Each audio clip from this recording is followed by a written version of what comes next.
Salut, je suis Geneviève Rioux. Je lance ma première publication dans la revue d'art Le Sabord en octobre.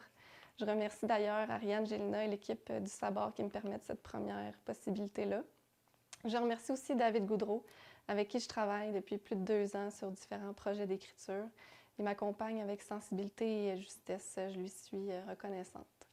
Finalement, je remercie mes proches, ma famille, mes amis qui m'accompagnent de près depuis les événements qui se sont produits dans la nuit du 7 au 8 avril 2018. J'ai été victime d'une tentative d'agression sexuelle et d'une tentative de meurtre dans mon domicile sur la rue Lincoln à Sherbrooke. J'ai reçu 18 coups de couteau dans le haut du corps, au visage et à la tête. J'ai été laissée pour morte dans mon appartement. Il n'y a eu aucune accusation qui a été portée aux criminels pour les crimes commis.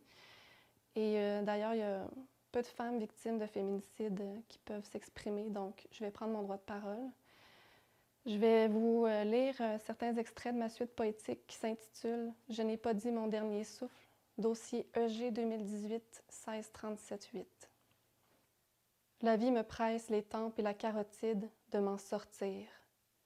Mon corps et l'endroit se confondent en nature morte. Je ne tiens qu'à un fil de téléphone, je m'accroche. Il est trop tard pour autre chose, il est trop tôt pour cette chose-là. Je ne veux pas m'éteindre de toutes mes forces. Je suis consciente de la longueur de la vie ou de la mort, ça dépend. Si on voit le corps à moitié plein ou à moitié vide de son sang. Interminable silence. Ma carcasse en geyser éructe tout son saule. Le destin me file entre les doigts. Je n'ai plus de pouls radial. Police. Enfin tout peut commencer. La réadaptation, le suivi psychologique, la haine, la rage, l'impuissance, les dommages collatéraux. Ce n'est pas un meurtre, ce n'est pas à cause de toi. C'est grâce à moi, je t'ai empêché. Il ne faut jamais me prendre la mort pour acquis. À ça, il y a sûrement un sens à défaire. Ça se passe rarement comme on voudrait. Ça s'est passé comme ça.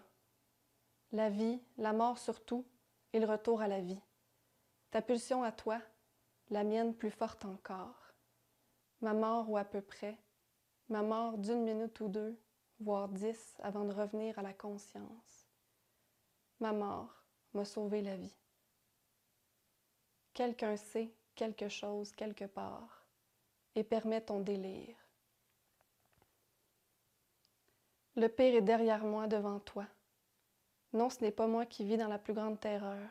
Les statistiques te trahissent. Près de 80% des victimes connaissent leur agresseur. Me reconnais-tu? Et moi, j'ai du souffle pour ne pas crever encore longtemps et de l'amour sous les cicatrices, me souvenir. Ça valait la peine de vivre. Je n'y changerai rien à mon courage. Qui meurt au moment de tuer?